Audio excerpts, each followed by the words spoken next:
ये बात सुनने में आपको काफी अजीब लगेगी कि जिस ताले को बनाने के लिए कई सारे इंजीनियर अपनी थ्योरी और कंसेप्ट लगाते हैं, उस ताले को एक अकेला चोर तोड़ देता है। इतिहास में हमें ऐसे कई सारे सातिर अपराधियों की कहानियां सुनने को मिलती है। इन्हीं सातिर अपराधियों में से एक ये अपराधी भी शामिल है, जिसे चार्ल्स शोभराज के नाम से जाना गया।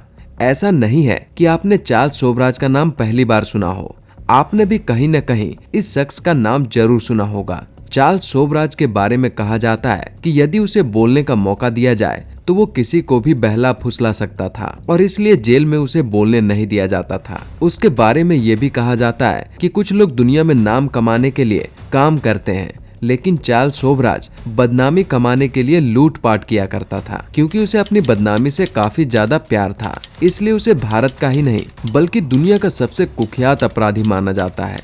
लोगों को मारना और लूटना उसका फैशन था और जेल से भागना उसका शौक। चार्ल्स शोभराज दिमाग से इतना सातिर था कि उसे दिल्ली में 271 एकड़ में फैली तिहाड़ जेल की सलाखें और दीवारें भी उसे भागने से नहीं रोक सकी। साल 1986 और मार्च का महीना था। उसे उसके किए गए जुर्म के लिए तिहाड़ जेल में स्पेशल सिक्योरिटी की निगरानी में रखा गया था। उसी तिहाड़ जेल में बंद कुछ कैदियों ने देखा कि एक कोने में एक बिल्ली बेहोश पड़ी है। किसी को कुछ समझ में नहीं आ रहा था। कुछ समय बाद जेल के उस सेल से गुजरने वाले सिक्योरिटी की नजर उस बिल्ली पर पड़ी और सिक्योरिटी वाले उसे वहां से निकालकर बाहर लेकर गए। तीसरे दिन तक बिल्ली चलने फिरने लगी और चौथे दिन एकदम ठीक हो गई। इस घटना पर ना तो किसी की नजर गई और ना ही तो किसी ने इसके बारे में जानने की कोशिश की कि आखिर बिल्ली के साथ ऐसा क्या हुआ था जिसके कारण बिल्ली मरते मरते बच गई। लेकिन 16 मार्च 1986 को जब मशहूर अपराधी चार्ल्स शोभराज तिहाड़ से फरार हुआ, तब पूरी जेल के अपराधी और सिक्योरिटी को समझ में आया कि आखिर बिल्ली के बेहोश होने का कारण क्या था, जिसे जानने के बाद शायद आपके भी होश उड़ जाएंगे। दरअसल पिछली रात शोभराज ने जेल के गार्ड और आसपास के कैदियों को अपने जन्मदिन की दावत दी थी। फिर पार्टी में खाने पीने के सामान में ड्रग्स मिलाकर सबको बेहोश किया और तिहाड़ के दरवाजे पर फोटो खिंचाकर वहां से 9-2-11 हो गया। चौंकाने वाली बात है कि जो बिल्ली जेल में बेहोश मिली थी वो बिल्ली शोभराज की गिनी पिग थी, जिस पर नशीला ड्रग टेस्ट किया गया था। जब बिल्ली को ड्रग देने के बाद भी वो जिंदा हो गई, तब चार्ल्स शोभराज ने एक प्लान के अनुसार जेल के सभी सिक्योरिटी और वहां के कुछ कैदियों को ड्रग्स देकर उन्हें बेहोश कर वहां से फरार हो गया।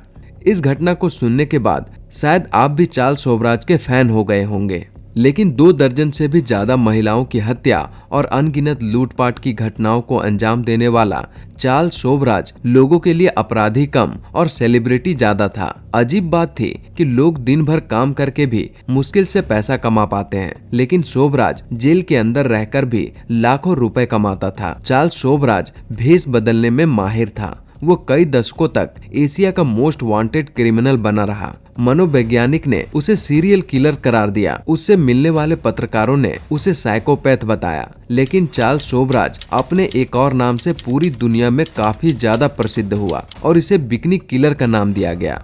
आखिर शोभराज ने ऐसा क्या किया था जिसके कारण उसे पूरी दुनिया बिकनी किलर के नाम से जानती है, और इसके बचपन से लेकर अब तक की ऐसी क्या कहानी थी जिसके कारण उसे अपनी बदनामी से प्यार था। चलिए जानते हैं शोभराज की बचपन से लेकर अब तक की बंद फाइल की कहानी आज के इस वीडियो में। लेकिन उससे पहले आप हमारे चैनल को सब्सक्राइब जरूर करें, साथ ही वीडियो को लाइक करना ना भूलें।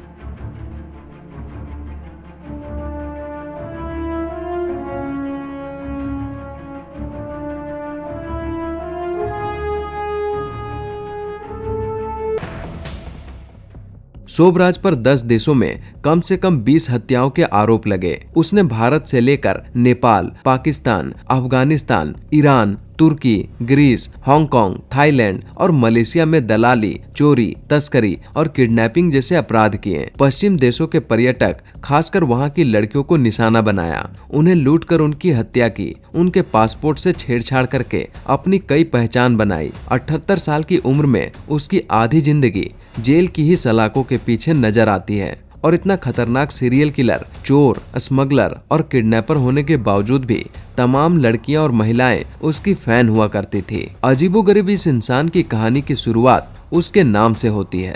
दरअसल उसके बचपन का नाम चार्ल्स गुरुमुख शोभराज होतचंद भवनानी था। शोभराज के पिता होतचंद भवनानी सिंधी हिंदुस्तानी थे जो कपड़ों के काम के सिलसिले में वियतनाम गए। उन्होंने साइगॉन शहर में एक दुकान खोली। इस शहर को आज हो ची मिन्ह के नाम से जाना जाता है। चार्ल्स शोभराज का जन्म वियतनाम में ही 6 अप्रैल 1944 को हुआ। जब शोभराज का जन्म हुआ था तब इसके माता पिता ने शादी नहीं की थी, बस वो दोनों वियतनाम में ही लिव इन रिलेशनशिप में रह रहे थे। लेकिन यह रिश्ता अंजाम तक नहीं पहुंचा क्योंकि शोभराज के पिता ने शोभराज को अपने बच्चे के रूप में अपनाने से मना कर दिया था और शोभराज के माता पिता का रिश्ता यहीं खत्म हो जाता है। बाद में शोभराज की मां फ्रांस आर्मी के लेफ्टिनेंट कर्नल के एक अधिकारी से शादी कर लेती है और अब चार्ल्स शोभराज का बचपन अपनी मां और अपने सौतेले पिता के साथ बीतने लगता है। चार्ल्स से मिलने वाले पत्रकार दावा करते हैं कि उसकी बातों से यह झलकता था कि उसका बचपन अच्छा नहीं गुजरा। चार्ल्स बचपन से ही काफी तेज दिमाग वाला बच्चा था। वो अक्सर कुछ ऐसा कर देता था जिससे उसकी माँ और उसका सौतेला पिता उसके हरकतों से परेशान रहा करते थे। 16 साल की उम्र में ही चार्ल्स का उठना बैठना स्मगलर, चोर, किडनैपर जैसे लोगों के साथ शुरू हो चुका था और 18 की उम्र में 1963 में चार्ल्स पहली बार जेल गया। अपराध था फ्रांस की राजधानी पेरिस में किसी घर में घुसकर चोरी करना। इसके बाद वो पकड़ा गया और फिर जेल भेज दिया गया, लेकिन कुछ ही महीनों बाद वो जेल से रिहा भी हो गया। लेकिन जेल में रहने के दौरान उसकी मुलाकात और दोस्ती कुछ ऐसे लोगों से हो गई कि जेल से निकलने के बाद उसका नाम पेरिस के गिने चुने नामी अपराधियों से जुड़ गया। शोभराज के पास ऐसी कोई बड़ी डिग्री नहीं थी जिससे वो अच्छी नौकरी या अच्छा काम कर सके, लेकिन उसके बातचीत करने का तरीका इतना अलग और इतना आश्चर्य करने वाला था कि अपनी बातों से वो किसी को भी अपने वश में कर सकता था। और यह खूबी चार्ल्स शोभराज को एक मोस्ट वांटेड क्रिमिनल बनाती है क्योंकि अपनी इसी टैलेंट की वजह से उसने कई बड़े बड़े अपराधियों से दोस्ती की। यहाँ तक कि पुलिस वाले भी उसकी बातों में फंसकर उससे धोखा खा चुके थे। एक बार जेल जाने के दौरान उसकी मुलाकात एक अमीर कैदी से हुई। उस अमीर कैदी का नाम फेलिक्स था। वैसे तो फेलिक्स एक अपराधी था, लेकिन वो अपराधी के साथ साथ काफी अमीर घराने का लड़का भी था और उसकी जान पहचान और उठना बैठना तमाम अमीर लोगों के साथ ही था। चार्ल्स शोभराज की दोस्ती फेलिक्स से होने के बाद शोभराज भी बड़े बड़े अमीर लोगों की पार्टियों में जाना शुरू कर देता है और कुछ ही समय बाद शोभराज की दोस्ती तमाम बड़े बड़े और अमीर लोगों से हो जाती है। लेकिन शोभराज अभी भी पैसों के मामले में इन लोगों से काफी पीछे था। लेकिन कुछ समय बाद शोभराज पैसे कमाने के लिए पार्टियों में आने वाली अमीर लड़कियों को अपना निशाना बनाना शुरू करता है और अमीर घर की लड़कियों को अपनी बातों की जाल में फंसाकर उसे अपना आय का साधन बना लेता है। क्योंकि उस समय चार्ल्स शोभराज दिखने में काफी हैंडसम और गुड लुकिंग था और उसके बात करने का तरीका भी लड़कियों को काफी पसंद आता था, इसलिए लड़कियां तुरंत उसके झांसे में आ जाती थी। एक दिन पार्टी में शोभराज की मुलाकात संटेल कंपगनेन नाम की एक लड़की से होती है। ये लड़की पेरिस की रहने वाली थी। ये एक ऐसी लड़की थी जिससे चार्ल्स शोभराज को सच में प्यार हो गया था। कुछ समय साथ रहने के बाद चार्ल्स शोभराज उसे एक दिन प्रपोज करता है और संटेल कंपगनेन चार्ल्स शोभराज के इस प्रपोजल को एक्सेप्ट कर लेती है और दोनों शादी करने के लिए राजी भी हो जाते हैं। लेकिन शायद शोभराज की किस्मत में यह शादी इतनी जल्दी नहीं लिखी थी, क्योंकि उसी शाम चार्ल्स शोभराज एक कार की चोरी में पुलिस के हत्थे चढ़ जाता है और उसे गिरफ्तार कर लिया जाता है और उसे उस चोरी के लिए 8 महीने की जेल की सजा सुनाई जाती है। 8 महीने जेल की हवा खाने के बाद जेल के बाहर आकर वो शादी कर लेता है और साल 1970 में वो पेरिस छोड़कर ईस्ट यूरोप की तरफ निकल जाता है। ऐसा नहीं था कि चार्ल्स शोभराज अपनी नई जिंदगी की शुरुआत करने के लिए देश बदल रहा था, बल्कि वो अलग अलग जगहों पर जाकर लोगों से दोस्ती करता और लोगों को लूटकर तुरंत उसको छोड़ देता और इस काम में उसकी पत्नी उसका खूब साथ दिया करती थी। चार्ल्स शोभराज का लोगों को लूटने का तरीका इतना जबरदस्त था कि एक बार के लिए शायद आप भी धोखा खा जाएं, क्योंकि वो देश के अलग अलग जगह जाकर विदेशी नागरिकों की पहचान करता था और उसे लूटकर उसका ही पासपोर्ट का इस्तेमाल करके फिर दूसरे देश निकल जाता था। महीनों तक चार्ल्स अपनी पत्नी के साथ दुनिया के अलग अलग जगहों पर ऐसे ही लोगों को लूटता रहा और लगभग आधी दुनिया में लूटपाट करने के बाद ये शातिर अपराधी 1971 में अपना रुख भारत की तरफ करता है। भारत आने के बाद इसकी पत्नी एक बच्चे को जन्म देती है जिसका नाम ऊषा रखा जाता है। वहीं दूसरी तरफ चार्ल्स शोभराज भारत के पुलिस और न्याय व्यवस्था को गहराई से समझने के बाद और अधिक लूटपाट करना शुरू कर देता है और कुछ दिन मुंबई में लूटपाट और स्मगलिंग करने के बाद वो दिल्ली चला जाता है और दिल्ली में उसकी मुलाकात यहाँ के एक लोकल गुंडे से होती है। कुछ दिन तक तो दोनों मिलकर लूटपाट मचाते हैं और फिर एक दिन शोभराज उसकी 2 रिवॉल्वर चुराकर वापस मुंबई आ जाता है। लेकिन शोभराज को उस समय सिर्फ एक ही बंदूक की जरूरत थी, इसलिए वो दूसरी बंदूक बेचने के लिए जुगाड़ में लग जाता है और उसी दौरान उसकी मुलाकात एक बिजनेसमैन से होती है जो उसके एक बंदूक को खरीदने के लिए राजी हो जाता है। पैसों के मोल भाव के दौरान गलती से चार्ल्स शोभराज के हाथ से गोली चल जाती है और गोली उस बिजनेसमैन के सीने में जाकर लगती है। हालांकि वो मरता नहीं है, लेकिन चार्ल्स शोभराज को लगता है कि वो मर चुका है, इसलिए उसे उसी हालत में छोड़कर वहां से भाग निकलता है। लेकिन बाद में उस बिजनेसमैन के बयान पर चार्ल्स शोभराज को 14 नवंबर 1971 में पहली बार भारत में पकड़ा जाता है। हालांकि इस गिरफ्तारी के बाद वो अपना जुर्म कबूल कर लेता है, लेकिन आगे की पूछताछ के लिए उसे दिल्ली लाया जाता है। शोभराज ने भले ही दुनिया में अलग अलग जगहों पर कई सारे लूटपाट किए होंगे, लेकिन जब उसका पाला भारत के पुलिस से पड़ता है तो वो काफी परेशान हो जाता है और अब वो यहाँ से निकलने का प्लान बनाने लगता है। और दिल्ली में पूछताछ के दौरान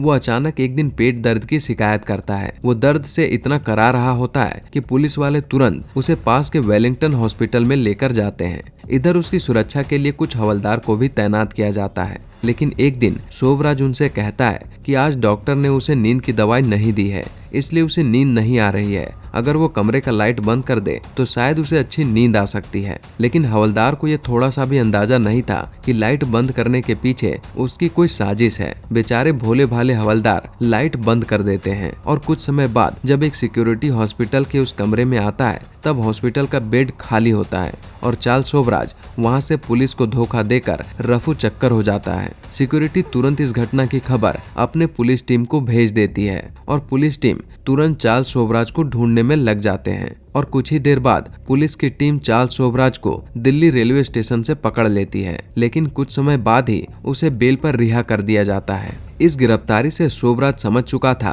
कि अब अगर उसने भारत में एक भी क्राइम किया तो उसका पुलिस से बच पाना मुश्किल है। इसलिए अब वो भारत से अफगानिस्तान की राजधानी काबुल पहुंच जाता है। वहां जाकर वो अफगानिस्तान के सबसे महंगे होटल इंटरकॉन्टिनेंटल होटल को अपना आशियाना बनाता है और कई दिनों तक वहीं रुका रहता है। क्योंकि यह अफगानिस्तान का सबसे महंगा होटल था, इसलिए उस होटल का बिल शोभराज के पॉकेट पर भारी पड़ने लगा था। चार्ल्स सोचने लगता है कि इस मुसीबत से कैसे निकला जाए और एक दिन वो कंपाउंड में खड़ी एक गाड़ी के लॉक को तोड़कर वहां से भाग निकलता है। लेकिन अफगानिस्तान और ईरान के बॉर्डर पर उसे पकड़ लिया जाता है और ईरान अथॉरिटी उसे जेल में डाल देती है। अब एक बार फिर से शोभराज जेल में जा चुका था, लेकिन शायद शोभराज के लिए कोई ऐसा जेल का दरवाजा नहीं बना था जो उसे कैद करके रख सके और वो एक बार फिर से पेट दर्द की बीमारी वाला बहाना करता है और ईरान जेल अथॉरिटी उसकी हालत को देखते हुए उसे वजीर अकबर खान हॉस्पिटल में भर्ती करा देती है और पिछली बार की तरह एक बार फिर से वो सिक्योरिटी गार्ड को चकमा देकर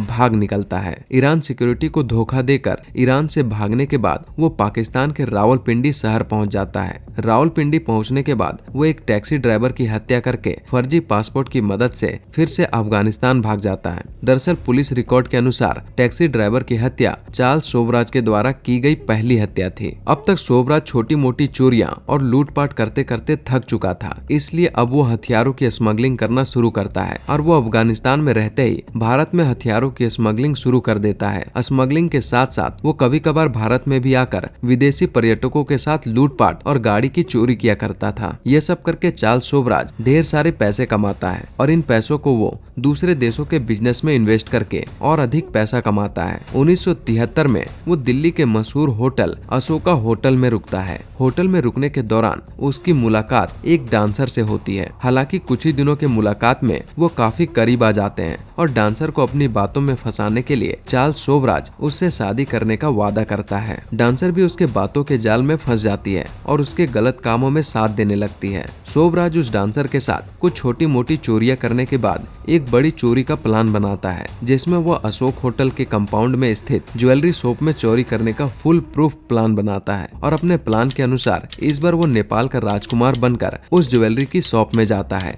ज्वेलरी की शॉप में जाते ही वो ऐसी एक्टिंग करता है मानो वो सचमुच नेपाल का कोई राजकुमार हो। उसके हाव भाव को देखकर ज्वेलरी शॉप वालों को लगता है कि वो सच में किसी अमीर घराने का व्यक्ति है, इसलिए उसकी खरीदारी में ज्वेलरी शॉप पर कई सारे स्टाफ को लगा दिया जाता है। साथ ही उसे आराम करने के लिए ऊपर का एक कमरा भी दिया जाता है। चार्ल्स शोभराज अपने कमरे में जाता है और वहीं के एक स्टाफ को बोलकर महंगे महंगे ज्वेलरी अपने कमरे में लाने को कहता है। और जैसे ही एक स्टाफ ज्वेलरी लेकर उसके कमरे में आता है, तब शोभराज खुद एक गिलास पानी पीता है और उसे भी एक गिलास पानी ऑफर करता है। और पानी पीते ही स्टाफ वहीं बेहोश हो जाता है और चार्ल्स शोभराज का प्लान कामयाब हो जाता है और वहां से वो सारे गहने लेकर रफू चक्कर हो जाता है। शोभराज के वहां से निकलने के कुछ ही देर बाद पुलिस को इस घटना की जानकारी दी जाती है और पुलिस घटना स्थल पर पहुंचकर कमरे की तलाशी लेती है, जिसमें पुलिस को शोभराज का पासपोर्ट मिलता है। दरअसल शोभराज महंगे गहने तो अपने साथ लेकर गया था, लेकिन गलती से उसने अपना पासपोर्ट यहीं छोड़ दिया था। जब पुलिस इसकी पहचान करती है तो उसे चार्ल्स शोभराज बताया जाता है, जिसके बाद शोभराज को पकड़ने के लिए एयरपोर्ट अथॉरिटी को इसकी खबर दी जाती है कि अगर चार्ल्स शोभराज नाम का कोई आदमी एयरपोर्ट से फ्लाइट लेने के लिए आता है तो उसे तुरंत पकड़ लिया जाए। इधर अब तक शोभराज की चोरी का 70% प्लान काम कर चुका था, लेकिन प्लान के मुताबिक चोरी करने के बाद उसे दूसरे देश निकलना था, इसलिए वो तुरंत एयरपोर्ट पर आता है और यहाँ सिक्योरिटी को देखकर वो यहाँ से भी भाग निकलता है। लेकिन बदकिस्मती से उसकी डांसर दोस्त पकड़ी जाती है, जिसके पास से पुलिस गहने भी बरामद करते हैं और उस डांसर के दिए गए बयान के आधार पर चार्ल्स शोभराज को कुछ दिनों के अंदर ही गिरफ्तार कर लिया जाता है।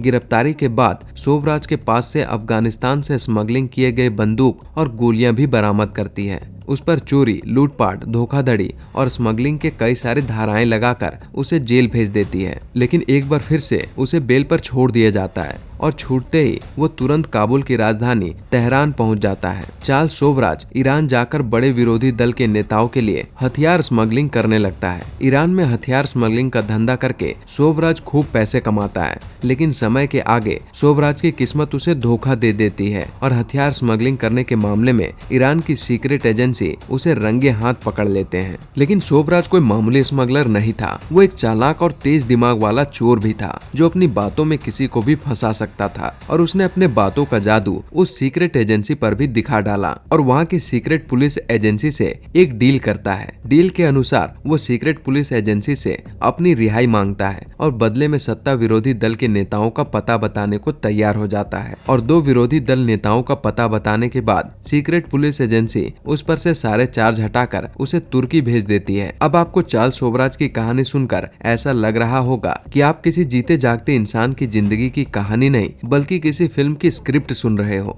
बिल्कुल सही समझ रहे हैं, क्योंकि चार्ल्स शोभराज की जिंदगी किसी एक्शन फिल्म से कम नहीं थी। खैर, ईरान के सीक्रेट पुलिस एजेंसी से रिहा होने के बाद वो तुर्की इस्तांबुल चला जाता है और वहाँ उसकी मुलाकात अपने एक भाई से होती है। भाई से मिलने के बाद उसे पता चलता है कि उसका भाई भी उसी की तरह है, वो भी लूटपाट, चोरी और स्मगलिंग किया करता है। इसके बाद दोनों चोर चोर मौसेरे भाई बनकर लूटपाट मचाना शुरू करते हैं और एक लंबे समय तक तुर्की में क्राइम करने के बाद दोनों भाई अब ग्रीस देश की तरफ निकल पड़ते हैं और वहाँ भी कई सारे छोटे मोटे जुर्म को अंजाम देते रहते हैं। लेकिन यहाँ की पुलिस अपनी स्ट्रेटेजी लगाकर इन दोनों भाई को पकड़ लेती है और एक बार फिर से दोनों भाई जेल की सलाखों के पीछे पहुँच जाते हैं। शोभराज यहाँ भी जेल से भागने की कोशिश करता है, लेकिन यहाँ के जेल अथॉरिटी की सिक्योरिटी काफी मजबूत होने के कारण शोभराज की किस्मत, दिमाग और प्लान तीनों फेल हो जाते हैं। शोभराज जेल से फरार होने के लिए पेट दर्द, खून की उल्टी जैसे कई बहाने बनाता है, लेकिन उसके किसी भी झांसे में जेल अथॉरिटी नहीं आती है। लेकिन शोभराज इस बार जेल से भागने की ऐसी प्लानिंग बनाता है जो शायद कल्पना से परे था और उसके जेल से भागने का यह तरीका इतिहास में रिकॉर्ड बनाने वाला था। दरअसल ग्रीस की जेल अथॉरिटी चार्ल्स शोभराज के कारनामे से वाकिफ थे, इसलिए उसे ऐसे जेल में भेज दिया जाता है जहाँ के कैदियों को इतनी सिक्योरिटी के साथ रखा जाता था कि उनका भागना तो दूर, आसमान देखना भी नसीब नहीं था। क्योंकि जिस जेल में शोभराज का ट्रांसफर किया गया था वो जेल समुद्र के बीच एक छोटे से टापू पर बना था, लेकिन शायद चार्ल्स शोभराज के लिए ऐसी कोई सलाखें नहीं बनी थी जो उसे कैद करके रख सके। इस छोटे से टापू पर बने जेल में आने के बाद वो यहाँ से भागने के जुगाड़ में लगा रहता था। कुछ समय जेल में बिताने के बाद वो वहाँ के एक नर्स से दोस्ती कर लेता है और धीरे धीरे उसे अपनी बातों में फंसाकर उससे प्यार करता है। जब नर्स शोभराज के प्यार में पूरी तरह से पागल हो जाती है तब शोभराज उसे अपने प्लान का हिस्सा बनाता है और उससे खाने पीने के सामान के अंदर छिपाकर बारूद और दूसरी चीजें मंगाकर एक बम बनाता है। इसी दौरान एक दिन जब शोभराज को कोर्ट में पेशी के लिए जेल से बाहर लेकर जाया जाता है, तब वो उसी बारूद से बने बम का इस्तेमाल करके गाड़ी में आग लगा देता है। गाड़ी में आग लगते ही अफरा तफरी मच जाती है। गाड़ी का ड्राइवर गाड़ी में लगी आग को देखकर तुरंत गाड़ी रोक देता है और गाड़ी के रुकते ही शोभराज वहां से फरार हो जाता है। अब दुनिया के तमाम देशों की पुलिस के रडार पर शोभराज का नाम जुड़ चुका था। अब शोभराज थाईलैंड पहुंचता है, जहां वो ज्वेलरी और ड्रग्स का बिजनेस करने लगता है और देखते ही देखते उसका नाम थाईलैंड के टॉप ड्रग डीलर में शामिल हो जाता है। अब साल 1975 का समय आता है और अब वो लूटने के लिए केवल लड़कियों को अपना सहारा बनाता है। पहले शोभराज उनसे दोस्ती और प्यार का नाटक करता है और फिर उन्हें अपना शिकार बनाकर लूटता है। शोभराज की बातों में जादू था, इसलिए उससे लड़कियां बहुत ही जल्दी इम्प्रेस हो जाती थी और एक बार इम्प्रेस होने के बाद लड़कियां हर वो काम करने के लिए तैयार हो जाती थी जो शोभराज चाहता था। चार्ल्स शोभराज दिमाग का इतना तेज था, इस बात का अंदाजा आप इस कहानी से लगा सकते हैं कि शोभराज एक बार थाईलैंड घूमने आए 2 फ्रेंच पुलिस वालों के पासपोर्ट चुरा लेता है और कुछ देर बाद पासपोर्ट ढूंढने का नाटक करते हुए वो उन्हें उनका पासपोर्ट वापस कर देता है और ऐसा करके शोभराज उन 2 फ्रेंच पुलिस वालों की नजरों में हीरो बन जाता है। ऐसे ही उसने कई सारी घटनाओं को अंजाम देकर लोगों की नजरों में हीरो बनता और फिर उन्हें लूटता। ऐसे ही एक बार अजय चौधरी नाम का एक भारतीय थाईलैंड घूमने आता है और शोभराज की मेहरबानी का कहर उस पर भी पड़ता है, लेकिन शोभराज उसे लूटने के बजाय उससे गहरी दोस्ती कर लेता है और उसे भी अपने साथ काम पर लगा लेता है। कुछ समय बाद दोनों मिलकर टेरेसा नोबेल्टन नाम की एक लड़की को घुमाने के बहाने से थाईलैंड बीच पर लेकर जाते हैं और उसे नशीली दवा देकर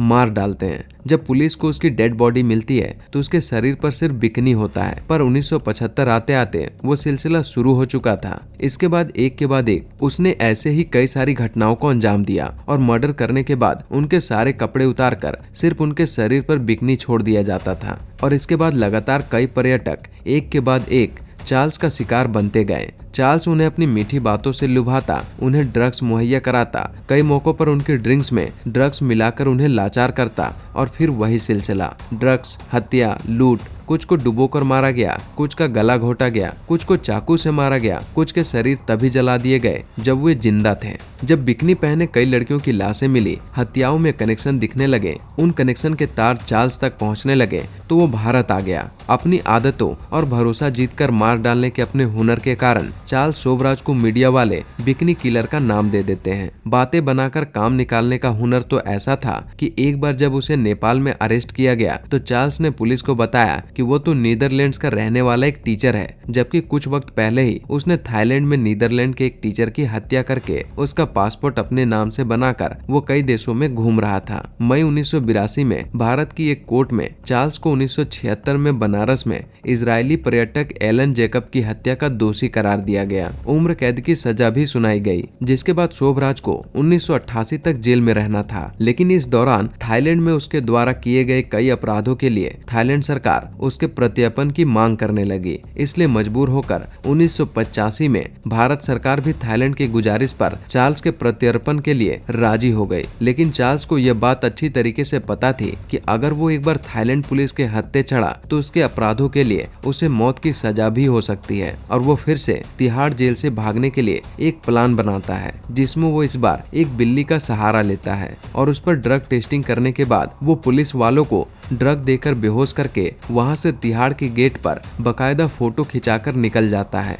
तिहाड़ जेल से भागने के बाद कई देशों के पुलिस के लिए ये बड़ी खबर बन जाती है। अब ये चार्ल्स शोभराज पहले जैसा मामूली लूटपाट करने वाला अपराधी नहीं था, बल्कि अब इसके सर पर 100 से भी ज्यादा लूटपाट, ड्रग्स और इलीगल हथियार की स्मगलिंग और कई सारा मर्डर केस था और कई देशों की पुलिस इसे अपनी पूरी जी जान लगाकर ढूंढ रही थी। और एक बार फिर से पुलिस शोभराज को गोवा के पणजी में ओ कॉकरियन रेस्तरां में पकड़ती है। गोवा में चार्ल्स को गिरफ्तार करने वाले इंस्पेक्टर मधुकर जेडे थे। जेडे ने चार्ल्स को एक फिल्मी अंदाज में पकड़ा था। दरअसल उन्होंने पहले उसे पहचाना और फिर उनके पास जाकर उसे पीछे से पकड़कर कहा, hello Charles, how are you. Charles को पकड़ने के बाद उन्होंने वेटर से रस्सी मांगकर चार्ल्स के हाथ बांधे और उसे अपने जीप में डालकर उस पर अपने 2 हवलदार को बैठा दिया। मुंबई आने के दौरान 11 घंटे तक दोनों हवलदार चार्ल्स के पीठ पर ही बैठे रहे, क्योंकि पुलिस को डर था कि कहीं चार्ल्स भाग न जाए। है और इस तरह चार्ल्स सोबराज तिहाड़ जेल से फरार होने के बाद एक बार फिर से पकड़ा गया था। कुछ दिन तक सुनवाई होने के बाद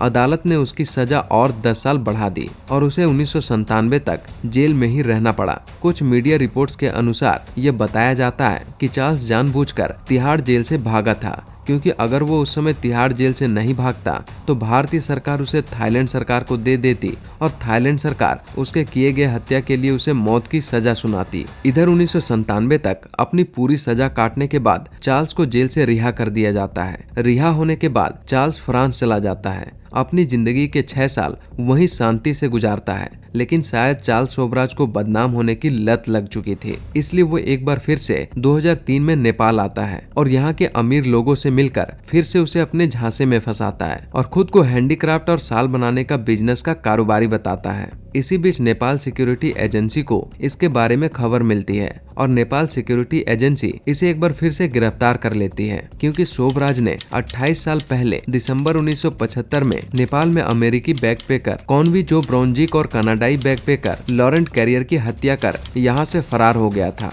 अगस्त 2004 में चार्ल्स को ब्राउनजिक की हत्या का दोषी करार दिया गया और उम्र कैद की सजा सुनाई गई। चार्ल्स की जिंदगी में यह पहला मौका था जब उसे हत्या के जुर्म में सजा सुनाई गई। अब सोबराज को उसके किए गए गुनाहों की सजा मिल चुकी थी, लेकिन जरा रुकिए, आप ऐसा सोचने की गलती मत कीजिएगा कि सोबराज की कहानी यहीं खत्म हो जाती है। लेकिन ऐसा नहीं है, पिक्चर अभी बाकी है, क्योंकि अभी भी उसकी जिंदगी में कुछ रंगीन और हसीन पल बाकी थे। 2008 तक अपनी सजा काटते काटते उसकी उम्र 66 साल की हो चुकी थी और 66 साल की उम्र में उसने अपने ही वकील शकुंतला थापा की बेटी निहिता से जेल में शादी कर ली। सुनने में ये काफी अजीब लगता है, लेकिन यह बात सच है कि चार्ल्स ने अपनी सजा काटने के दौरान ही उसने अपने ही वकील की बेटी से शादी कर लिया था। इस अजीब तरीके से शादी करने के बाद निहिता ने न्यूज एजेंसी AP को इंटरव्यू दिया, जिसमें उसने कहा था कि उसे अपना जीवन साथी चुनने का पूरा अधिकार है और चार्ल्स की उम्र से उसे कोई फर्क नहीं पड़ता है। 2021 के अंत में नेपाल सुप्रीम कोर्ट में जस्टिस तिलक श्रेष्ठ और जस्टिस सपना प्रधान मल्ला की साझा बेंच ने उम्र और सेहत को देखते हुए कोर्ट ने उसकी रिहाई मंजूर कर दी। पुलिस के रिकॉर्ड के अनुसार चार्ल्स सोबराज ने 30 से भी ज्यादा हत्याओं को अंजाम दिया था और उसके लूटपाट का तो कोई अंदाजा ही नहीं लगाया जा सकता। चार्ल्स सोबराज के जीवन के अलग अलग घटनाओं पर मैं और चार्ल्स नाम की एक बॉलीवुड फिल्म भी बनाई गई, जिसमें बॉलीवुड के जाने माने कलाकार रणदीप हुड्डा ने चार्ल्स सोबराज का रोल अदा किया था। इसके अलावा दुनिया के कई सारे मशहूर लेखकों ने चार्ल्स सोबराज के जीवन से जुड़ी घटनाओं पर अलग अलग किताबें भी लिखी, जिसमें सबसे मशहूर किताब on the trail of the serpent the life and crimes of Charles Sobhraj थी। इस किताब को रिचर्ड नेविल और जूली क्लार्क नाम के मशहूर लेखक ने 70 के दशक में सोबराज से लिए गए इंटरव्यू के आधार पर लिखा था। मीडिया रिपोर्ट के अनुसार यह भी बताया जाता है कि चार्ल्स सोबराज अपने इंटरव्यू के बदले काफी भारी भरकम रकम वसूल करता था। अमेरिका के एक फिल्म डायरेक्टर ने चार्ल्स सोबराज पर किताब लिखकर उस पर फिल्म बनाने की राइट्स खरीदने के लिए चार्ल्स सोबराज को 97 करोड़ रुपए दिए थे। खैर, न्यायालय का मानना है कि चार्ल्स सोबराज की बढ़ती उम्र और सेहत को देखते हुए उसे रिहा कर देना चाहिए और समय समय पर कई बार चार्ल्स सोबराज के फेवर में लोग और मीडिया ने उसे रिहा करने की मांग भी उठाई। अब आपको क्या लगता है, उसके उम्र और सेहत के कारण उसके किए गए गुनाहों की सजा मिलनी चाहिए थी या नहीं? आप अपनी प्रतिक्रिया हमें कमेंट बॉक्स में जरूर बताएं।